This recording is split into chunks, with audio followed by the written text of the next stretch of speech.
Hello, I'm Alan Butler of Butler Contracting, and today we're here in a torn up bathroom that was water damaged. Before this thing was water damaged, we came out to look at a buckling floor for the customer, tracked down a water leak that had a bunch of mitigation work required. So there's a lot of water damage in here. We had to get with their insurance company and go through the process of starting to dry this thing out and getting it back to a point that we can rebuild it. So today I just want to kind of talk to you about what to expect when you have a case like this or a water damage claim on your insurance policy. So the biggest thing is that you want to have a copy of your policy to know whether or not water damage is actually covered. In most cases, it is. If in this case the pipe was actually broken, these have been capped off, but there were shut-off valves that were leaking. So that particular repair, the plumbing repair, would not be covered under your insurance. But everything else that's ensuing damage, something that might be related or damage from that leaking water valve, will be covered under insurance for the most part. And then there's different types of policies and kinds of policies, and we can help you navigate those things. Basically, just want to kind of tell you what to expect. We'll come over, do an emergency response assessment, try to track down where the leak is coming from, get that isolated, get our licensed plumbers out here to get that stopped and fixed and repaired as soon as possible. Once that process is complete, then we're going to go through the process of getting all the information gathered for insurance and start demoing anything that's damaged that needs to be pulled out, doing mold remediation if necessary, and then doing a moisture test and getting dehumidifiers out here and fans to start drying everything out back to its normal state. And one of the ways that we do that, we use this fancy little meter here. There's lots of different kinds. We have a couple different units in our company, but this is just a simple moisture meter. What we can do is turn this thing on, and we can take some readings and put this down here and tell how saturated this wood is. So right now we're getting about 67-68% saturation, so it's still a little wet even though it looks real dry to the surface. A lot of water leaked through this subfloor and it's really wet on the bottom still.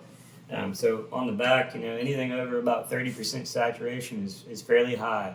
So we want to get down in the 16, 17 or below range is kind of the average and normal moisture content in wood. So we want to make sure we're getting in that level. So we got a little ways to go, but just from here to here, we're going from 68 to 38. So it's dropping, pretty significantly, and then we go back up to 58. So we're able to go through here, 26 here, so we're getting closer to being within the range we're looking at.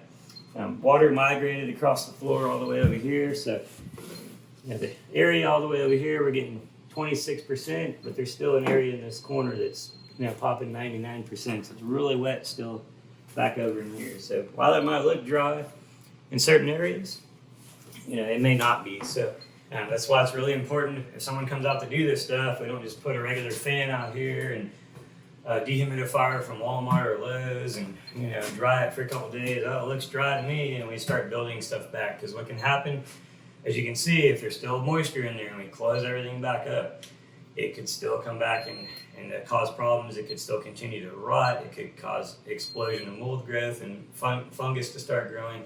So it's very important to make sure that you do it correctly and properly.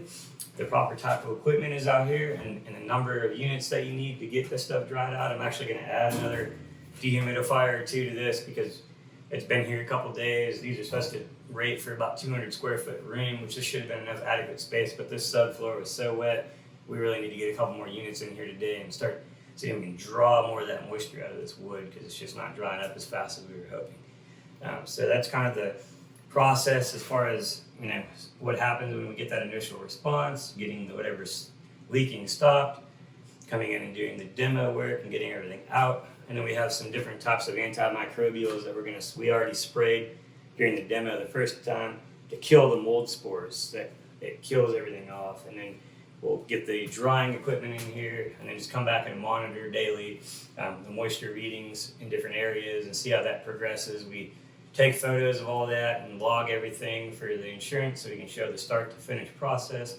So that way we make sure you're maxing out and getting everything that you need for your insurance company so they can get you the funds to get us to come in and build everything back and finish it out and make it look pretty again. So if you need something or if you have any questions about insurance related work, we do more than just mitigation stuff. We can help out with hail damage, wind damage for roofs, siding, windows, exterior things, fencing, but we can also help you out with insurance stuff on the inside. So there's multiple different things that you're going to need to know throughout this process, and you may not know. It's important to check things periodically to make sure you don't have issues, but also it's important to educate yourself on what insurance coverage you have and make sure you have the right kind and type. And if something like this does happen, to make sure you're actually covered. And we can help you go over those things as well. We can do some consulting on that. So just give us a call if you have any questions.